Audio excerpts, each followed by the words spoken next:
Guys, we got the dates for 2023 locked, maybe a couple more added. San Diego, California. I'll be back at the La Jolla Comedy Store October 20th through the 22nd. Salt Lake City, I'll be headed your way October 27th and 28th. Batavia, Illinois, November 10th and 11th. And closing out the year at Cobb's in San Francisco, California, December 8th and 9th. Get all tickets at ryansickler.com. I'm excited to announce that my special Lefty Son is now available as an audio album. Go check it out everywhere you get music. I'm very excited to announce that the HoneyDew video is now available on Spotify. It doesn't change anything for you at all. It's just an additional place to watch the HoneyDew. Go check out the HoneyDew audio and video, now available on Spotify. The HoneyDew with Ryan Sickler.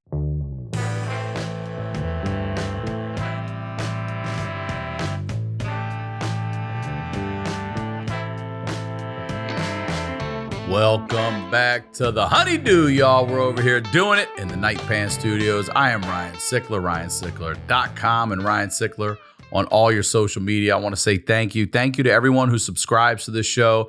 Thank you to everyone who supported my special. If you haven't seen it, go watch it on my YouTube, Lefty Son. And look, if you got to have more, then you got to check out our Patreon.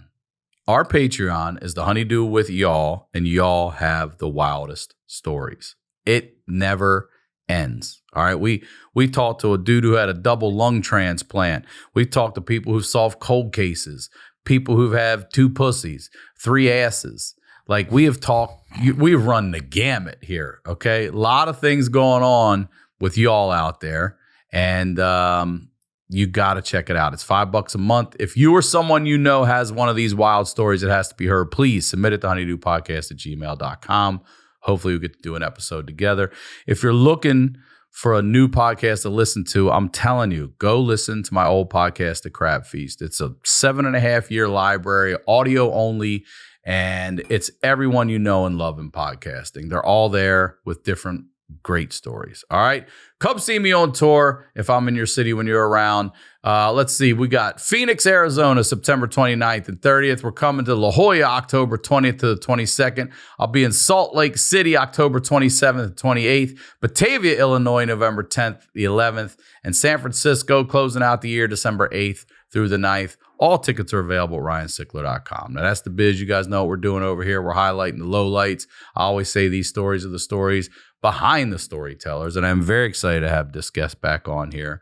Ladies and gentlemen, please welcome Tom Segura. Welcome back to the HoneyDew, Tom Segura. Good to be back. Good to be back. I like the new studio, man. You're like a son to me, man. Thank you. You like a son to me, man. Thank you.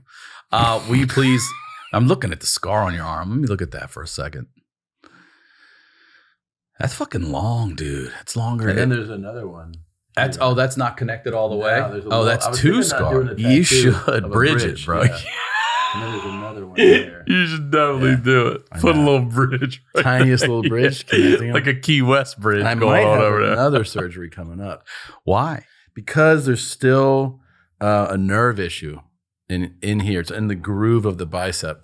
And so, is it painful? Yeah, it's painful when I do certain things. Basically, if I was like, I don't care to do any activities, I wouldn't do it.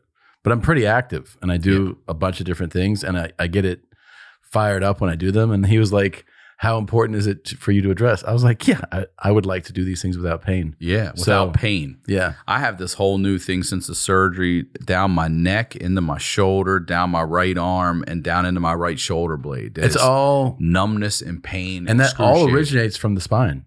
Because everything, of course it does. I had spinal surgery, it got all fucked up. Arm and hand stuff, shoulder stuff, it's all from the So spine. the spinal surgeon's like, we're going to do your lumbar MRI and we'll do a neurological one on that area back there. Blue Shield Silver, go fuck yourself, has denied that MRI. They have? Completely denied it. So the surgeon's like, don't worry, we'll do a peer-to-peer with them. We'll get it cleared. They fucking flat out denied the peer-to-peer, said, I have to appeal it. I have to go through this whole process Just to to get- appeal a doctor's professional suggestion. I get an MRI to see why I'm in pain. And I'm assuming it's because probably like you, in January, I was out of pocket and everything was covered. You know what I mean? Yeah. And now they're doing everything they can not to cover that Sure, shit. of course. You know, like, we're in August. Let's see if we can't bleed Yeah. this till January. Yeah. That's It's like- probably what it is. It's a whole science of. My scar is longer than I thought it would be, but that's a while. Will that get any better over time? No, I don't think so. I mean, when at first they gave you this, like, they have like a state of the art silicone gel that you're supposed to put on your scar like every day. To And what? Make it like It reduces like the way that, the cocoa way butter do the same thing. the Tom. look. Yeah. And I did it like twice. I was like, whatever. I don't care. I wouldn't care. Yeah. I mean, every time somebody, like when people are like, what's that scar from? I always go like 2 tours, Afghanistan. Yeah. Fuck and yeah. I just, they're like, Stand-up really? I'm tour? like, yeah. No. All right. Let's get into what we're going to talk about. Before we do, plug everything, please. Whatever you want. Yeah, Your special Sledge Hammer, the newest one's on Netflix. What else? I mean, there's podcasts every week on the YMH Studios YouTube channel, and You got new ones out right now. First date. We launched First Date. We great. launched Not Today, Pal. That's right. We got a couple other ones coming that haven't do you? announced yet. Yeah, and then I'm doing dates, but like just a few here and there. I'll announce a 2024 tour. You are going to go back on tour? Yeah, but I'm going to do it like, I'm going to announce it like probably in November. And it's something that'll start in like late January, February, something like that, and go through the spring.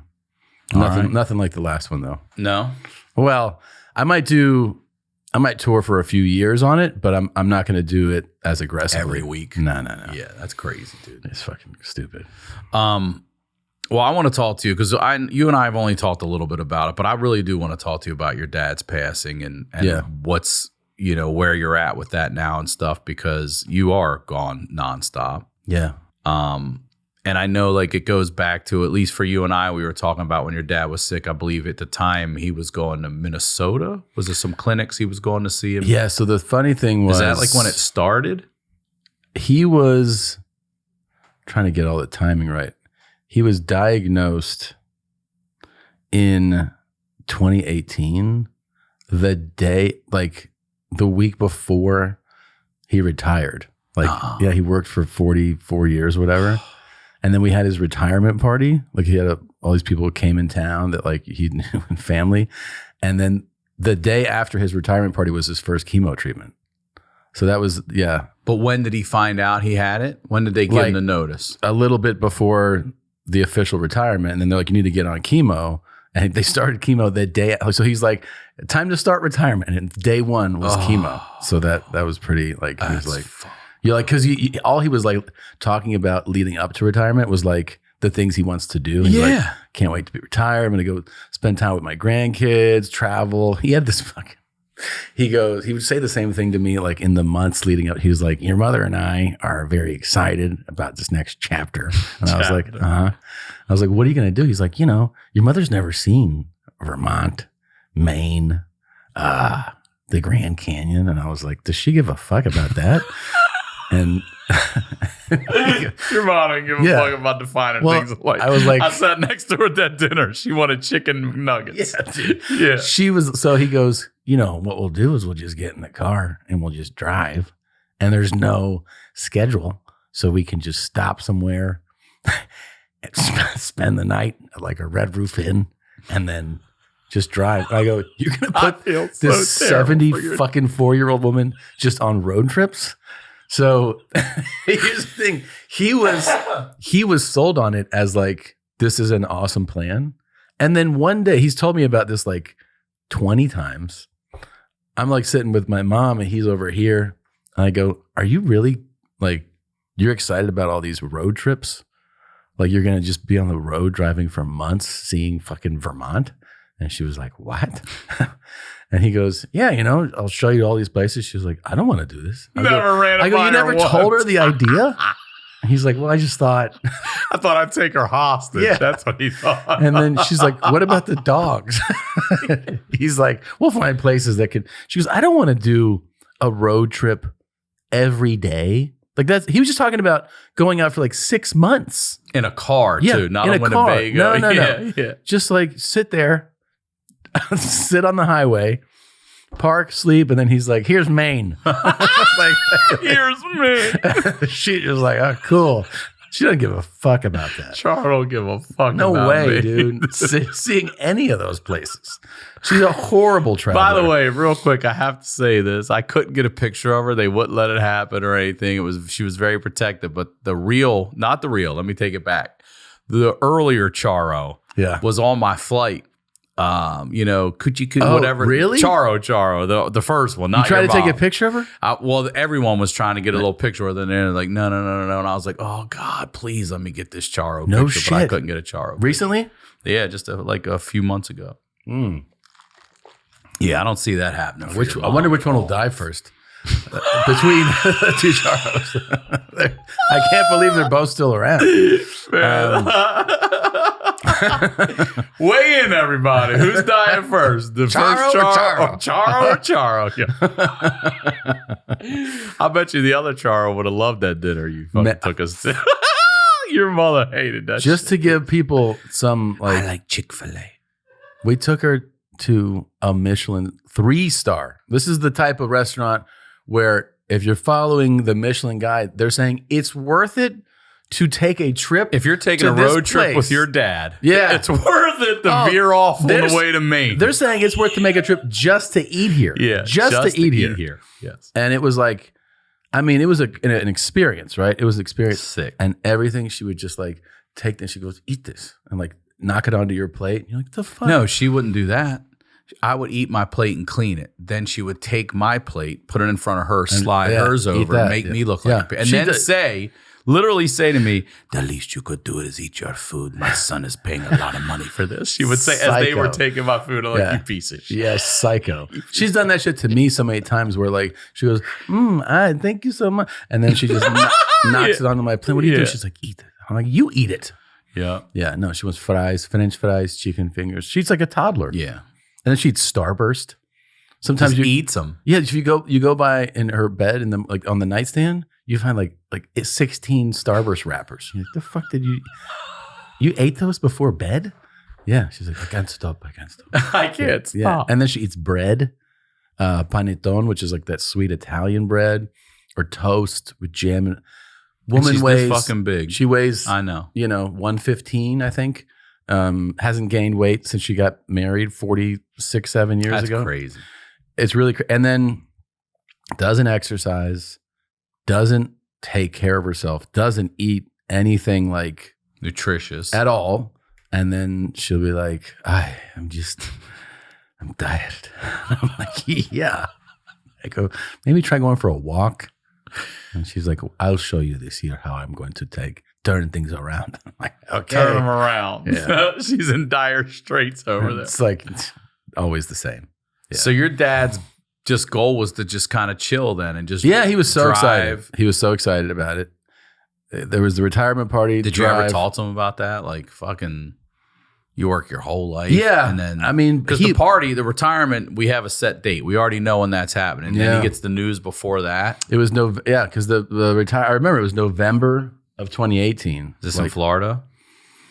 Yeah. Mm-hmm. Brother came in, sister came in, nieces, nephews, cousins, friends, like people he worked with, 30 years ago in Ohio, 25 years ago in Minneapolis, like all these people that were like in his life, they all came in for this thing. That's awesome. Yeah, it was very cool.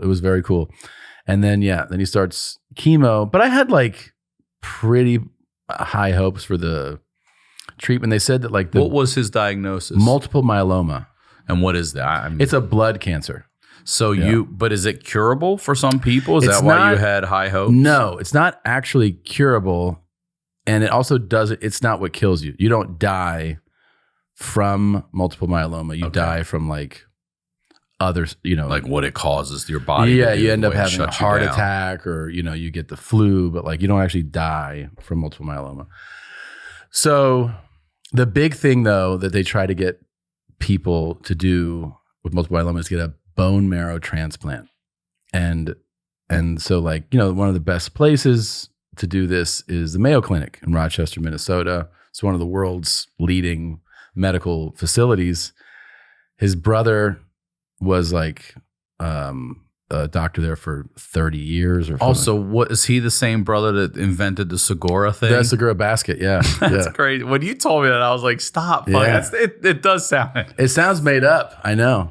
What is a Segura basket? Well, so now it's probably kind of dated, right? Mm-hmm. So I'm sure that, but at the time, it was like a pretty state-of-the-art way to remove kidney stones. Oh, So he was a urologist. okay. So yeah, if you look up Segura basket, it'll, that's kind of And like that's your dad's brother. That's your my uncle. dad's brother. Yeah, my uncle Joe, and he was like a world-renowned urologist. Like fly him to Italy to give a speech, Really? kind of shit. Yeah. Oh Damn. yeah, yeah. And he was really bright. Yeah, and he invented that. If you meet a urologist and you say it, they'll be like, "Yeah, of course I know what a Segura basket is." It'd be hilarious if in their world they all know your uncle and don't know you at all. Yeah, You know what I I'm mean? sure. Like Segura? Yeah. You know Segura? You see his last Yeah, the special? He's like, what? basket. You mean the basket that we pissed in? Yeah, you talking about the kidney stone guy? He's doing comedy. Yeah, in there. Tells jokes. There's only one Segura, okay? That It's Joe Segura. I always think it's so funny too. Like I've talked about this extensively with like when a man's a gynecologist or a woman is a urologist, you're like, really? Like a female prison guard at a male. Like of Building all the is things that right. came up in med school, you're trying to tell me nothing interested you more than dicks? Like or like the male who's a gynecologist, and you're like, are we all supposed to fucking fall for this? Like that your interest, you just care about the reproductive The vagina system. so much, you just want to help everyone out. And then nothing turned me into believing that it's nonsense than when I was like 16 and I hung out. So my high school friend's dad is friends with a gynecologist. A male guy. A male gynecologist who's in his late 50s. He's got this like multi-million-dollar house on the beach, and he's having a party. There's like chicks hanging out. He's got a gold chain, white hair. And I'm like this. He's seen all their pussies. Yeah. What's up, Sharon? Yeah. And I there's wanna like tell you those this girls pussy's like a wrap. making out and stuff. And we're like, oh shit. We're teenagers, So I'm like, I don't know. I talked to him for a minute. He's like on his grill. And I go, can I ask you a question? He's like, yeah, what's up? I go, so how does your mind differentiate? I'm thinking I'm asking like a very clever question, I think, for a 16-year-old. Like this is a patient versus this is like a woman with her legs open. And he just flips a burger and he goes, pussy's pussy. That's a doctor. And I was like, okay. I was expecting like of course, some doctors. yeah. Some I got it. medical explanation. Well, Pussy's pussy. I was like, very cool. that's so absurd. I mean- I went to school for 8 years. Yeah. You know what I mean? Plus, also though, let's look at it this way. Yeah. He might have been like, this is the best thing I can ever do. And then 3 years in, he'd be like, what the fuck did I do? And now he's got to do it. And he's just sick of it. Yeah. You know what I mean? He's Sure. he's not in there. I remember being I will never forget this. I feel, even looking back as a grown man, I feel like it's so early. Yeah. I will never forget this. We're in middle school. It's like 7th, 8th grade. Yeah. And the TV show Hunter was on. Had Fred Dreyer, who used to play for the Chargers. He was like a cop in it. And had this attractive brunette that drove this Dodge Chrysler Laser. I can't remember what her name was, but she was pretty. And one of our friends, Troy, just out of nowhere, just goes, man, I'd like to be her gynecologist. And we all start laughing, Yeah. but like, and then I think about it, like, first of all, that's very early, 7th grade, to say some shit like Yeah. that. And then you start thinking about it over the years, because it's made me think, Yeah. you're not seeing the best of you're seeing problems. You're seeing problems. Issues, You're seeing, like like, shit you might have only seen Problem once. pussies is what you're seeing. Problematic pussies. Yeah. Yeah. And you're all up in them too. Oh, Yeah. you're fixing it. Yeah, your face is right, Your face right is next right to it. into Yeah. the problemac pussies. Yes. You're Yeah. not being like, oh, look at this. This When is wonderful. I went to this reception, this like honoring my uncle. Mhm. When he was still alive. He died too. He did as well? Yeah. And then my dad's younger sister died. All within how long? Well, he died. Joe died like more than 10 years ago. Oh, he went first? Yeah. Was he the oldest? Yeah. Yes. And he had, what is it? Mesothelioma, I think. Mhm. And he was exposed to Asbestos and all that working? Yeah. I forget where he was that he was exposed. I mean, my dad was exposed, obviously, to Agent Orange and stuff in Vietnam. My aunt, Anne, was, she went from diagnosis to dying in like 90 days. Get the of what?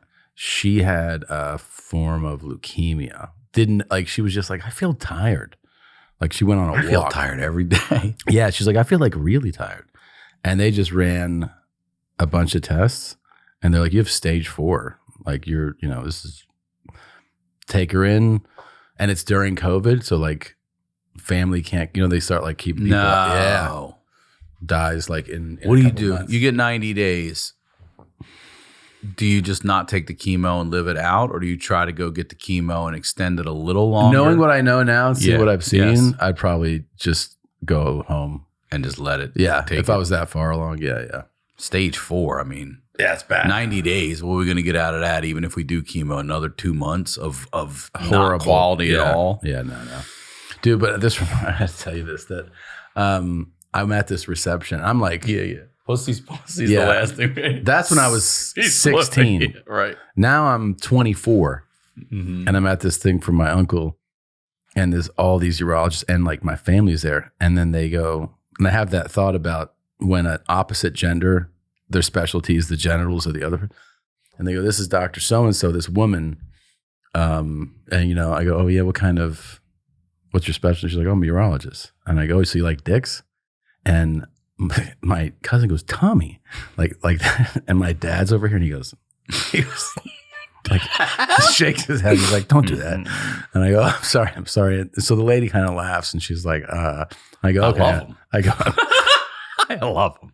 I go, all right, I'm sorry about that. I go, but what's like the biggest flaccid one that you've held? And she's like, and they just start laughing and then she won't tell me. She wouldn't. She wouldn't tell me. It had to be that big. Yeah, It had to be an elephant fucking trunk or something. Yeah. Flaccid. I was like, give me flaccid numbers. He was old too. I think so. Yeah. Probably in his late 70s, Yeah. just fucking tired of it. Like, here, this is what I'm dealing with over here. This thing's causing me more problems than you would believe. No one's touching I got dick problems. It's a horse dick. Yeah. You can put it with in these problematic pussies over here. That's what you should be real doing. big one over here too. That guy with the big horse, the older guy, he's got to have, what's it called? He's got to have a like a fedora. I feel like a guy with that. He's got a fedora. He's like, let me take my hat off. Set that down. Set here that on down. on my dick. Just set it right on his dick out here. All right. So your dad. Yeah. Back to your dad.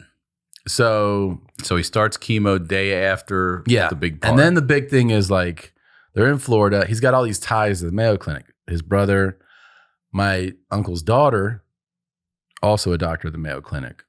And he knows like it's world renowned. Like, it's like the best are at the Mayo Clinic. Fucking Saudi kings fly to the Mayo Clinic. Is that right? Yeah. The one in Minnesota? Yeah. So he's consulting with them, being treated in Florida, and then, okay, we're going to do a bone marrow transplant. So historically, people who get bone marrow transplants with multiple myeloma get a minimum of a 5-year life extension. Okay. So it's and sometimes they keep living. Tom Brokaw has multiple myeloma. Still? Yeah. Oh, okay. Yeah, it doesn't go away. Like it does. It's not. Even just when in you remission. replace the bone marrow, No, it you get in doesn't remission, but you still are genetically you have predisposed to this shit. Okay. So he goes up there, and like when you had major surgery, they're like, we're doing this. There's a 1% chance that like this can go wrong. This is what they told me. This is completely understand. He gets his bone marrow transplant, goes into septic shock. Codes. He did? Yeah. Heart stops for 20 minutes. Your dad's heart stopped for 20 minutes. 20 minutes they do CPR. I mean, they told me later, they go CPR at another medical facility or like a EMT or something. They would have stopped at like 7 to 12 minutes or something, but they did it for 20 minutes at the Mayo Clinic. How? I mean, they just The machine's just breathing for you, and but his heart stopped. heart stopped, and they just keep trying to revive him. They were trying to revive him for 20 minutes, And they brought him back. they brought him back. Yeah. Did you talk before he passed? Did you talk to him about anything? That's Well, we talked long time. We talked a lot about. So when he's there, and this is before. I think this is before. Dude, I can't imagine coming to and someone being like, "You died for 20 minutes," Dude. and then hearing that as the person. He also didn't remember this huge chunk of time because when he went into like septic shock, like your body shuts down, and he was like, I went and visited him at one point, and like his eyes moved, and he was like mouthing something, but he had tubes in, and he didn't seem like 100% there. And they're like, oh yeah, he doesn't know like really what's going on or have much reference for what's happening, where he is, any of that shit. And that time he also like, on that trip, I'm visiting him at the Mayo Clinic. It's 2019. It's like March of 2019. And he has like, his stomach has filled up with fluid. Like just his body is like distended stomach. Like he's in this bed, and I'm like, why is his stomach so big? And they're like, fluid is just building up. So doing like stomach draining. It's crazy. And like, I don't know, there's 20 tubes. Like, you're seeing like, what is this exiting out of this tube? It's like black, like just all kinds of things going on with him sideways. And that's when like one of the doctors pulled me aside, and he was like, hey man, pussy's pussy. Pussy's pussy.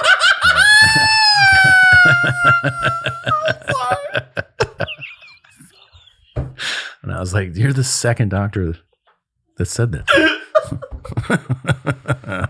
He's like, I've been looking at it all day. Yeah. I'm sorry. This hospital is full of it. There's so much not top shelf pussy here right now. So this is the guy that has to pull you aside and give you the bad news. He basically goes, how's he say it? Without saying it, he tells me, your dad's probably gonna die right now. Is what you know what I mean? Now. Yeah, because I'm there and I'm visiting. Like my mom and my sister, I get them all an apartment because I know he's gonna be there for a while. I get them an apartment in Rochester. And like in Rochester gets so cold. That like they say they have 3 winters there. It's connected through tunnels, season, right? So that like when you instead of like going from your apartment to the hospital, like you would just outside, walk over there, it's all connected. Oh, is that right? Yeah. So you take your elevator down, and then there's just a tunnel. You never have to go outside, especially because there's so many patients there. So when I visit, I'm like, I was in I think New York. I fly to Rochester, Minnesota. And I'm like, I'm coming to, I don't realize the shape that he's in at this time. I'm like, oh my God. And that I see like how sick he is, because it's much worse than I had imagined. And they're like, yeah, just everything that could go wrong, like sir, like everything has gone wrong. Like he's, body didn't take to the foreign, entities entering, and like they rejected things, and he got septic, like the worst infection you can get, like, and then you're trying to beat an infection while somebody has a vulnerable system. It's like, so let me ask you about bone marrow. Is that like, it's delicious. It is. I had it with you in Iowa. Where were we that night? That fucking, and he was like 14. Remember that chef came out of the bag? He's like, I don't know, I just fuck around at home. We're like, what? Yeah, remember that guy? That was amazing. Yeah. That was that restaurant that's connected to Piedmont Steaks, I think. Yeah. And he stayed open for you, and it was so fucking good. That's the best bone marrow I've ever had in my life. Yeah. It was one of the best meals I've ever had. It was Iowa, wasn't it? Yeah. Yeah.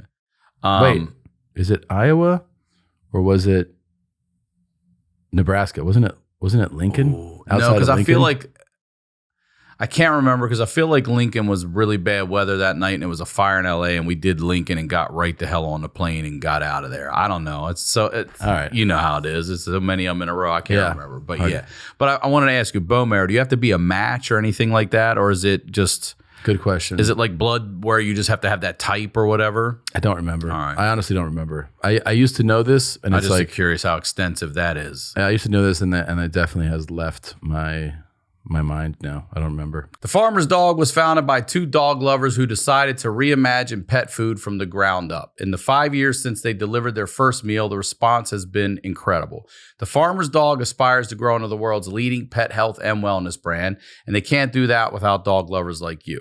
The Farmer's Dog makes and delivers fresh, healthy dog food. It's developed by vets, nutritionally balanced, and made from real healthy ingredients to human food safety standards.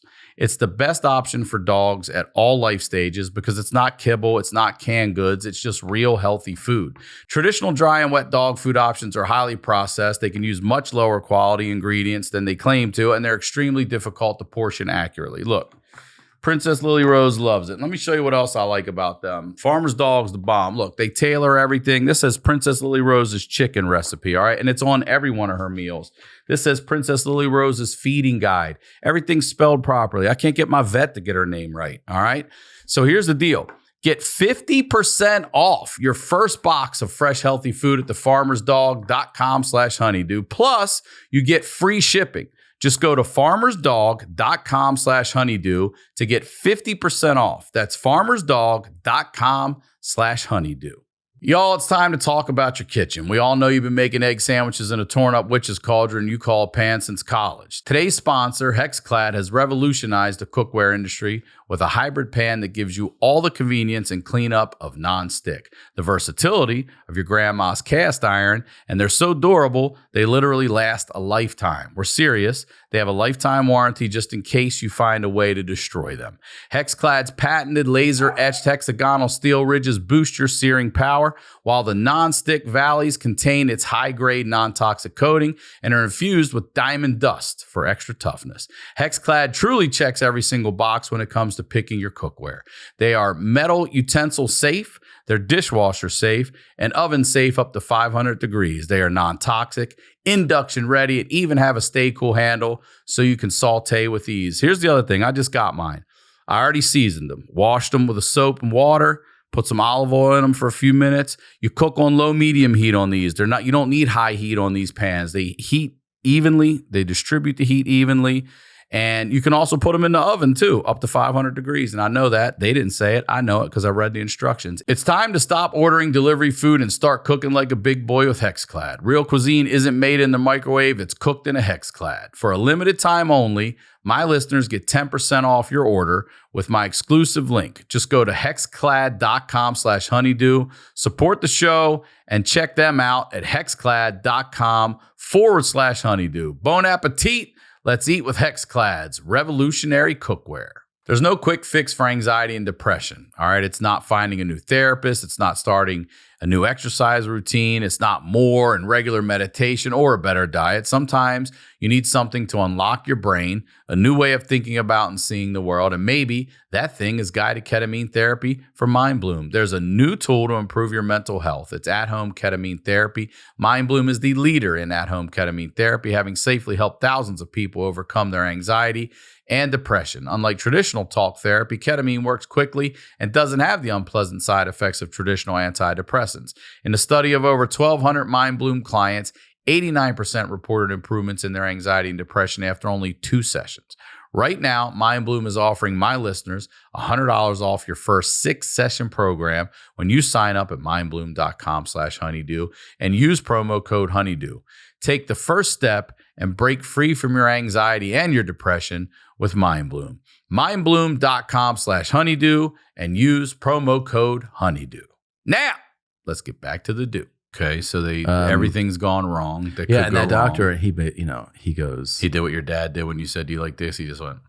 Yeah, he was like, yeah. He goes, because my sisters were like, my younger sister and my mom, they were so in it like every day that they were like very emotional about things, and they couldn't like, they were like, don't lift his head up when you do that tube. He doesn't like that. And the doctor was like looking at me, and I was like, I did the thing where I was like, of course, ignore them. Like, they don't know.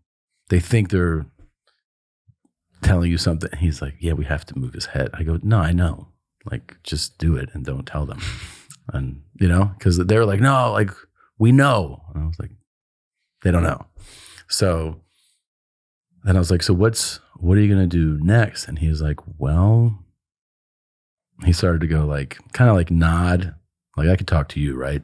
I'm like, yeah. He's like, do everything we can, man. Sorry. Like, it's not much. Take him down, try to do this without operating, blah, blah, blah. I mean, the message was there. It was like, I don't think this is going to go well. And I was like, okay. Shortly after, like, I'm in this like patient family room. I break down crying because I know I believe he's about to die. I cry like really hard. I'm with my mom. I cry really hard with her. And I was just like, you know, I had to get back to my family. So I said goodbye. And I was like, I knew that the next call was going to be, he died. And that was like March, April 2019. I don't know how he fucking made it out of there. Yeah, I remember you telling me. I called and checked. You're like, he's doing a lot better. And he went back to Florida, didn't he? Like left there? Yeah, so I flew to Rochester and flew him home. Yeah. I flew him home from Minnesota. What? And they can't even explain it either? Just something happened where it took all of a sudden? The big problem was he had to beat this infection. Like, you know, he had the transplant, but the transplant had so many complications. So and once the body can beat that infection, then he can start to get stronger. You know, he did. He didn't. Yeah, and was able to beat the infection. How long after they gave you the news that he's not going to probably make it here? How long? I thought every day he was going to be dead. You know? And then the next thing they told me, I remember, was that he was out of it and like not moving, like a ICU patient for like 17 days. Jeez. So his legs completely atrophied. Like he couldn't walk. And the fucking thing is, you know, like they were like, yeah, like we found him on the floor. Like they go, this is like once he came to, so you don't walk. So don't get up out of bed. And he's like, okay. And then he was like, I just felt like walking. So I got up and just fucking fell, you know? Like, and you go, but they just said, don't walk. And he's like, yeah, I know. I'm like, okay. It's crazy. Like your parents, you're like, the fuck is wrong with you, man? They just said you can't walk. And he's like, I just felt like it. And I'm like, okay. So like ate shit, you know, his legs gave out. But then he had to like learn to walk again. And then he's finally like recovering, you know, because then it's like back to PT and like, you know, you got to build up some leg strength and leg muscle. And he's finally like, I take him at the end of that year, I believe it was the end of that year, to Hawaii for New Year's. Take my parents there with my kids and everything, and starts the new year. And he's like, I'm real excited about this year and like just getting out there and living life. It's 2020. Oh, so like February, March, they're like, stay home. Yeah. Especially if you're immunocompromised. Yes.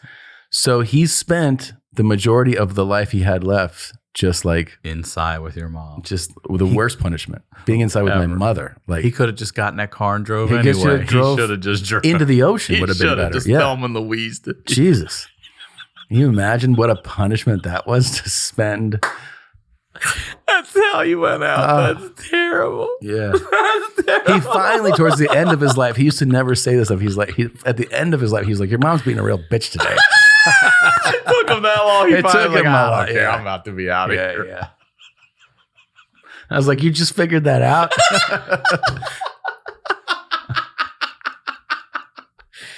Oh, man. But it's, I mean, it sucked for him, you know.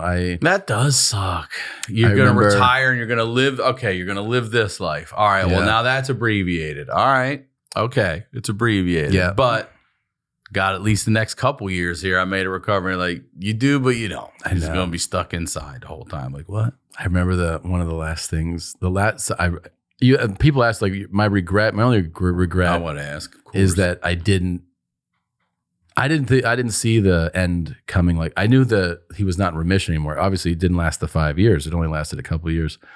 If I could go back, I would have spent a lot more time with him in those last few months, you know? But I was like, I remember August, September, I go to Cabo, and Christina, it's her idea. I have to give her credit. She was like, "Why don't?" I think she goes, "Why don't you fly your dad out to be with you for a couple of days to Cabo?" And I was like, I go, "Yeah, I like, I mean, I almost didn't. It's one of those things where I was like, yeah. So I reach out to him. I go, "What if I fly you to Cabo? And we just hang out here for a few days." And this is September of 21. Yeah. September of 21. And he's like, it's like late August, early September, like in that range.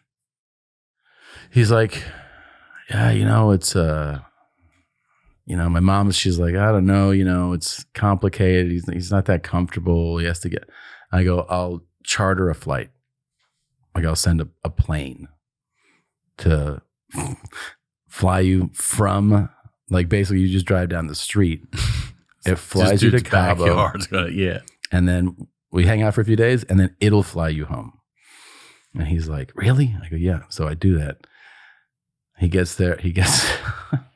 I'm already in Cabo. And I go, I see the car pull up and, I go, "How was the flight? You flew on a PJ just for you." He goes, "I thought it'd be bigger." Right Yeah. away. I was like, he doesn't give a fuck what he says at this point. At this point, I wouldn't either. No, I was like, cool. It was neat, but I thought it'd be bigger. Yeah. I was like, you know what that costs? I was like, Jesus Christ. Neat. First thing he does is order like a double bacon cheeseburger with fries. And of course, I don't realize how far along his sickness is. I'm like, I'm about to say something about what he's eating because I was like, Jesus, man. And then he's like, "I'll have to fucking listen to your mom and sister give me shit about this." And I was like, all right. I was like, all right, I'll just let that go. Yeah. And then I think the next day I do say something. I'm like, "Yeah, but don't you think you should like, as a recovering patient, like maybe try to mix up some healthy foods?" Of course it goes no. It's like every conversation. And it's just like, okay. So hangs out a few days, flies back. And I was like, yeah, he's not 100%, but like, did he get around? Was he walking and stuff fine? Yeah, No walker, no cane, or did he have a little something? I remember, I'm trying to remember whether he was using it because he did use a cane towards the end, but I don't think it was on that trip. I don't think it was. So yeah, we had dinners and like, we're just hanging. He just liked to like lounge around, play chess on his fucking iPad. Like he'd have like 40 games going at once. And then, flies back. And I was like, that was great. I was like, we really had like a good time hanging out. I fly back. The next time I believe that I see him is Thanksgiving. And we all go to Florida. And we're like, I'm at his house and he definitely has the cane. But like he comes to Thanksgiving dinner, but he's doing shit like I got, instead of like hanging out, he's like, "I want to go back." And you're like, okay, but like it's kind of in line with like an older person or a sick person who goes like, "I enjoyed the meal. I'm going to go lay down." I'm like, okay. At one point, he pulls me aside, me and my uncle, and he goes, "Just so you know," he's like, "This is not going to end well. It's gonna go south." And I was like, "Really?" He goes, "Yeah, and you're gonna have to like step up and do this." And then he tells my uncle, "You're gonna have to do this." And we're like, "Yeah." And I'm thinking like this is what he foresees just like down the line. So this is November. It's Thanksgiving week. 1 month later, I fly for Christmas. And he is in bed and is definitely dying. Like when I get to the house, I'm like unrecognizable, not speaking, like gasping, like face, everything is like, and this is a month. And I'm like, and my sister and mom are so like out of it. They're like, "Yeah, we have the appointment on Monday." And I'm like, "Yeah." And they're like, "Yeah, I think, like, I don't know what treatment they're going to suggest." And I'm like, so thrown by it. I'm like, huh? what? Because I realized they're just so in it. Sure. That they don't see it. Protocol. Yeah. It's like when somebody Autopilot. is in a relationship and they can't see what the other person's like, they just can't see how sick he is. They're like, yeah, so we'll see that guy on Monday. And then hopefully next week and I'm like, this guy is about to die. Like I could tell. I was like, we got to go to the hospital. And they were like, what? And he's like, he's like, I don't want to move. I'm like, no, I'm like, we got to get him there. We go to the hospital. I think we go there and come back. You call 911. How do you get him? I forget because they were kind of dialed into all the people. Right. I want to say that we went there and came home and went back again, like over the course of a few days. Oh, they let him come home and he went back again. Because I think he didn't want to be there on Christmas, so we were home. And then I was like, I remember, man, it was so sad. Like when we were in the hospital and one of the doctors was like, yeah, there's nothing to do. And I was like expecting that, but my mom and my sister were not. Really? They still had hope the whole way? 100%. 100%. They were like, what? And they're like, yeah, this is not just like he's gonna die very soon. Full fucking freak out. Which is like, and like, Did that surprise you? Kind of not. I could see how enmeshed in all of it they were and how hopeful they were. And he had bounced back from things. So they were like, he's going to bounce back from, Then they like pull up like scans and they're like, just all you see is tumors, like huge tumors everywhere. And then you just see him and you're like, this is way past like, let's try something different. And then he was doing this thing before. How old was he? 74. He was like, they do this thing and they said it's very common with patients that are dying where like, they're like, all right, like pull me up. So he'd sit up in bed, put his feet over and he's like, I want to go. Like, let's go. Like, he go get the car. And I was like, the doctor was like, he's going to do that like 1,000 times. Really? Yeah. And they do that? And they do that. And then he's like, help me lay back down. And he'd lay back down. And then he'd be like, help me up, sit up. He's like, go get the car. I was like, what is that all about? He's like, it's like this, the body, he said, like the medical staff was like, it's just like the body knows it's going to die. And it's like antsy at first. It's like we don't want to, we don't want to. Yeah. Like they're almost like you're resisting. Move, yeah. go, fight and go, yeah. go. He's like, but it's like people who are dying do this. Wow. Then they have Did you know that? Never. And I had no idea. And then like, get up and let's get out of here. Let's get out of here. He's like, and he just kept doing it. Then they have, they call it the death rattle, which is like that lung thing. You can hear it rattling and they're like, oh yeah, that's the death rattle. Then when they measure, your carbon dioxide hits a certain level. They're like, oh, the person's no longer conscious, but they're still alive. And then they're like, that's kind of like the next state. And then they're like, yeah, at that point, they're like, because they would tell you like, probably going to die in a couple of days, probably going to die in a day. And then they're like, any minute now. They tell you like that. You heard that? Oh yeah, they're like any minute. You heard the doctors tell you your dad's about to go any minute now. Yeah, it was in the hospital, wasn't at home. Oh, it was hospital. Yeah, it was hospital. And I was like, okay. And then like, what's that like? I mean, the Mayo Clinic visit, I was much more emotional because I was arriving and I didn't know what I was going to see, and I was shocked.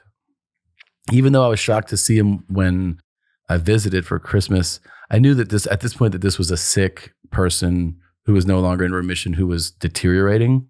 So it was less shocking. Also, that when I saw him the first time, my first thought was like, this person is dying. So when they go, hey, guess what? This guy's going to die. I'm like, yeah, I know. It was much less shocking. It's still emotional. I mean, I broke down much harder at the 2019 visit at the Mayo. The thing that broke me hard was at his funeral service, because he was a Marine. Yeah, my dad. And they was play the what is it? Taps. Taps. They play that and fold up the flag. I fucking broke down. Me too, dude. That one was rough. They do the 21 gun salute? Listen, I'm not even joking when I say feel like they did shoot I something. feel like 7 dudes came out and fired 3 times. I don't think there were 21. I think the math added up. But I think there was 7 dudes that clipped 3. I forget. But I can't remember. I might be totally making that up. But we did get a folded flag. the They flag. present it to you. It's so nice. That thing made me cry really hard. That's powerful. That's powerful. That taps. Yeah. And it's just so And definitely I knew how silent much out he there. fucking loved the Marine Corps. Mhm. I mean, this guy loved the Marine Corps. He would always say this thing that now I say. If somebody was like, well, I know you're a former Marine. He'd go, there's no such thing as a former Marine. I was like, okay. So like, he loved the Marine Corps. So like, then these like Marines are there and they're saluting you and stuff. And I was like, oh yeah, that fucked me up bad. Yeah. Yeah. I remember that shit too with my dad. So I ask you this because I woke up to my dad dead. There was no heads up. There was no Nothing. deterioration. It was just much more light shocking. switch. Yeah. Sure. But what I want to, and also at a much younger age, I was 16 when that happened. But I want to ask you this, knowing what you went through, even though it was ugly, and would you rather that, or would you rather wake up to your dad's gone? No warning, no anything. I mean, Because you're watching a man go from healthy. It's very, very to hard to watch the deterioration. nothing. The deterioration is really hard. I am glad I got the time. I really do regret not. If I had obviously known what I'd known, I would have spent September and October. Like, I had no idea that it was going to be that fast. I don't know. I think you just want more time. I don't know. I can't tell you now how many times I'm 50. Yeah. I still think of my dad saying, "You want to run to Kmart with me?" I'm like, "Nah, I'm gonna play video games." Yeah. And now, Yeah. how much I would love to take that fucking ride. I know. Oh, I know. And yeah, people like it, like the emotional stuff. Like, I'll be like, "Oh, I can definitely talk about it," and I get emotional over things I don't expect. Like what? Give me one. Well, the first one was like, because let me just say this: yeah, I got you by a lot of years, yeah, and still, I'll be in the grocery store and I'll open up the freezer section. It might be a song or something, and it just hit me, and I'll just be like, yeah, hey, what's happening? I got to get out of fucking room. Yeah. Yeah. What's caught you by surprise? One was that so many people have said, sorry and this and that. And you're like, yeah. And I'm like, thanks so much. Appreciate it. But just like one guy. So like I had a dinner one time and there was a Navy SEAL that was coming to dinner. Mm-hmm. And my dad was going to come to that dinner. Oh, he was. So I was like, hey, man, you got to sit next to my dad. Like, he's going to fucking lose his mind. Like, because he just loves the military, loves talking about combat. Some vets, it could be Vietnam or any type of vet, who have seen combat do not want to talk about it for obvious reasons. Mm-hmm. And he was the opposite. He was like, what do you want to know? And he would go into detail about everything. It just didn't bother him. He just enjoyed it. I was like, when he fucking learns that you're a SEAL, the guy had already told me some combat things. I was like, dude, he's going to fucking lose his mind. I mean, I sat them next to each other.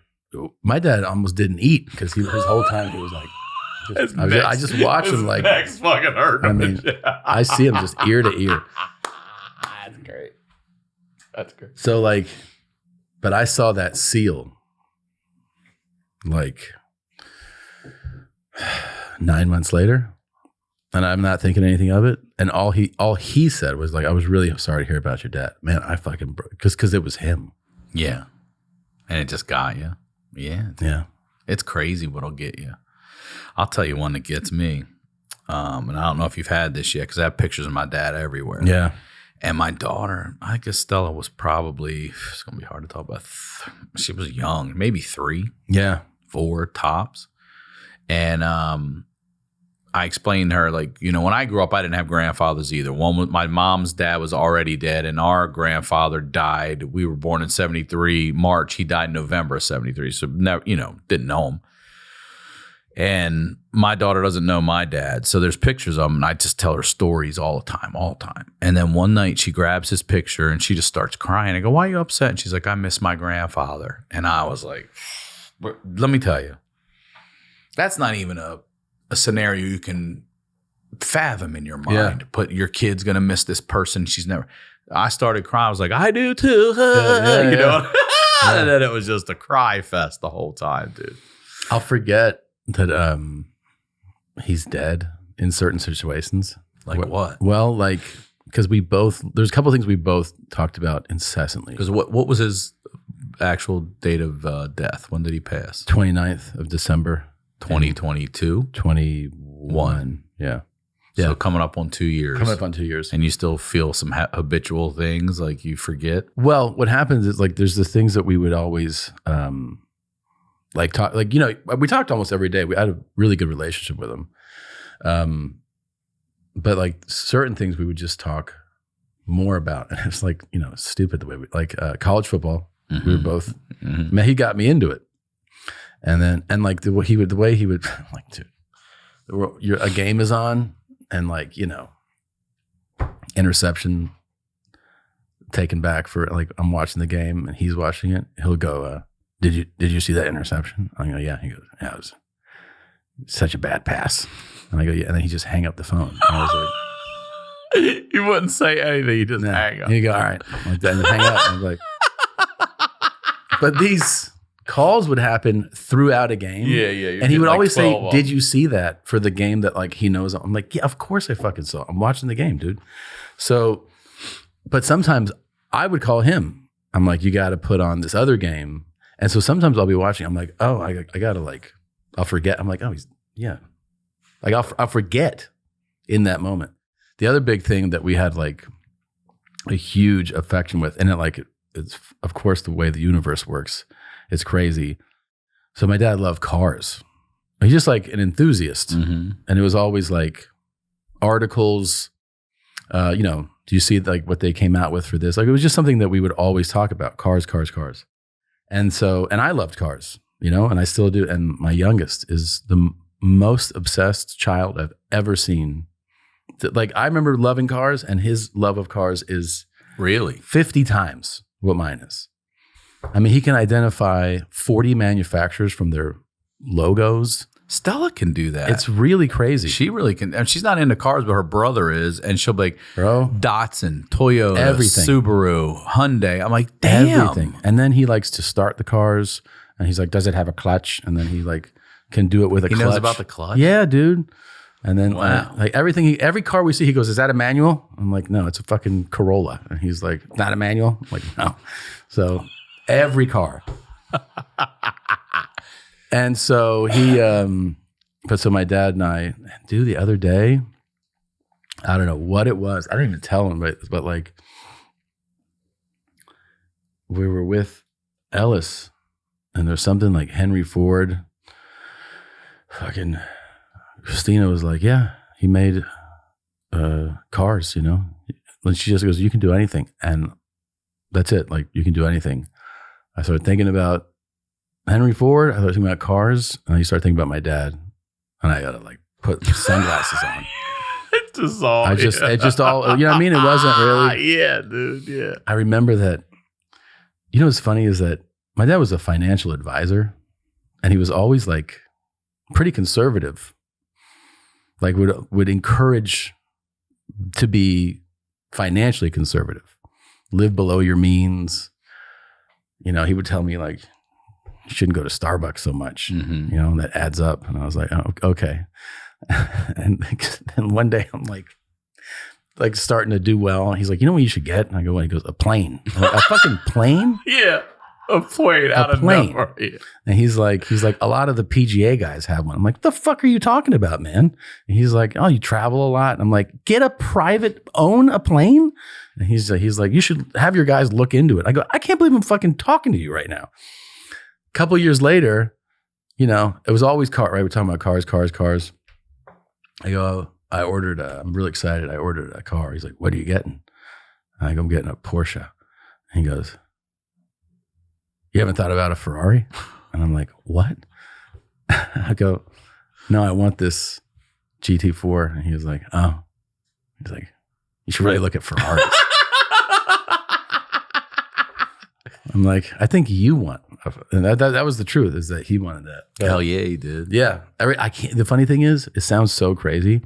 I can't look, because of some of those conversations, I can't look at a Ferrari without thinking about him and sometimes crying. And people think I'm mesmerized by the car. You love this car. Yeah. She's beautiful. Yeah, I'm like, yeah, man, I love this shit.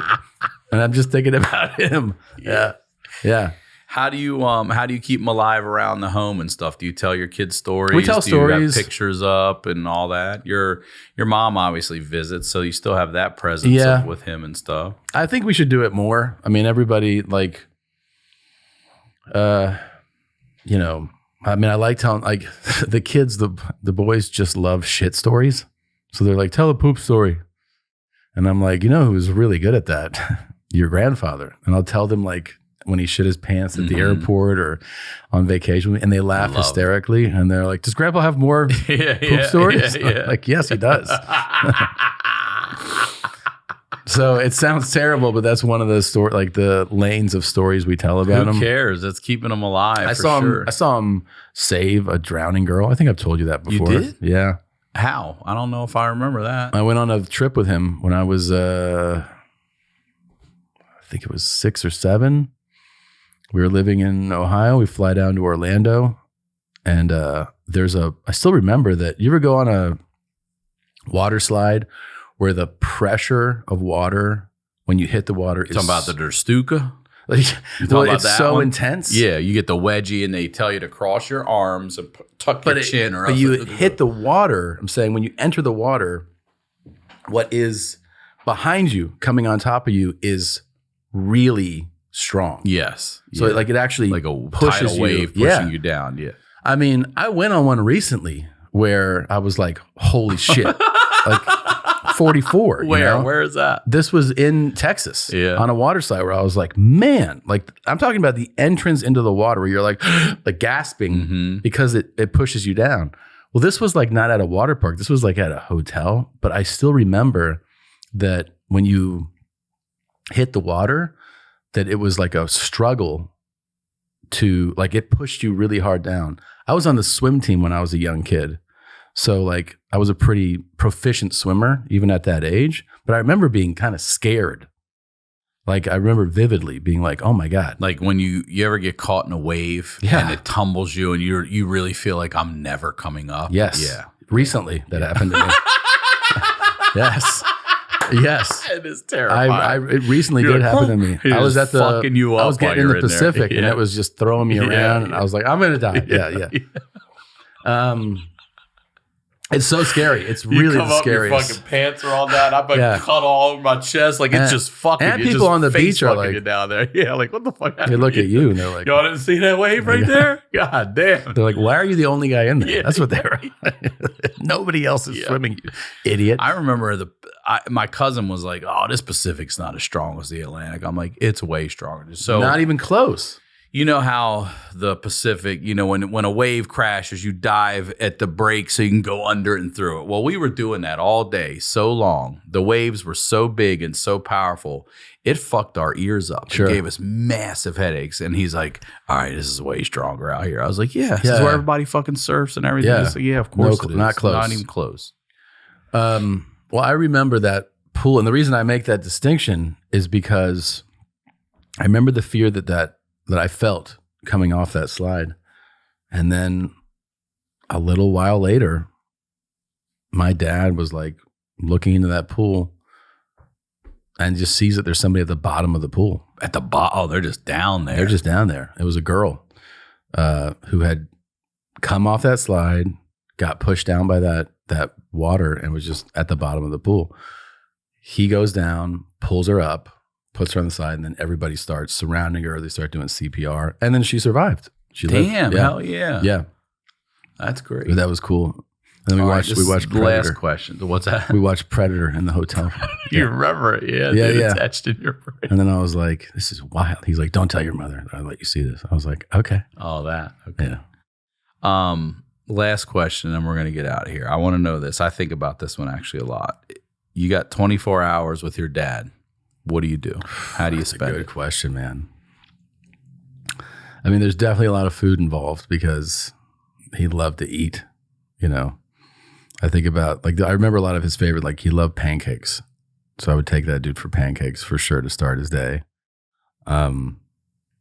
He was, like, very much not into going far or doing, like, we would take father-son trips and then we'd go out, like, you get breakfast, and he'd be like, "You want to go back to the room?" I'm like, "We just fucking got here." That's like, all you'd want to do. Yeah, just sit in the room. Now, and then he wanted to retire and drive everywhere. It's very strange. Like, he also had this, like, anxiety of, like, it was always about getting back to the home, you know, like home. He was just like, safety. "Ready to go? Yeah. You ready to go back?" And you're like, "I mean, we just got here." And he's like, "Okay, check it." Like, you know, like this nervous energy of, like, let's just get back to where we were, the house or the hotel room. And then he's like, like, that's the only time I ever saw him, like, relax, in khakis and a button-down shirt. That was his chill. That's clothes. chill. Yeah.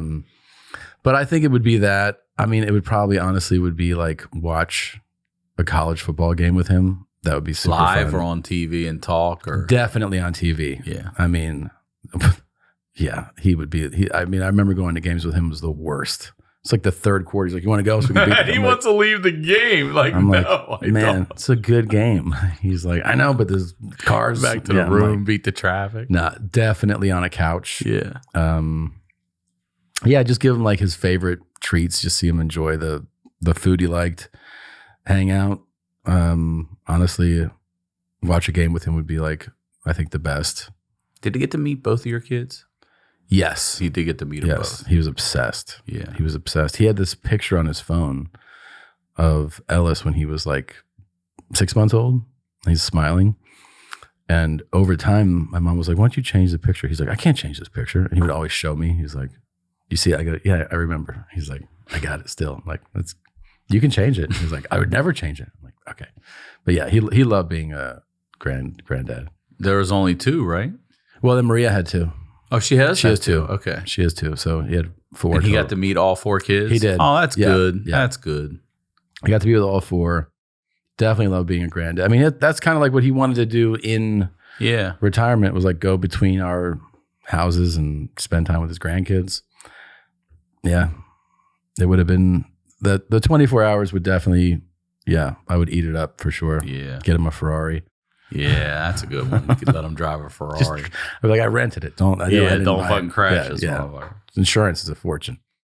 Yeah. Dude, thank you. Thank you for coming on. I love you. I love you too, man. Thank you for this. Plug whatever you want. Yeah, you know, see me on tour, listen to the podcast. You know where to go. YMH Studios, TomSegura.com. Thank you.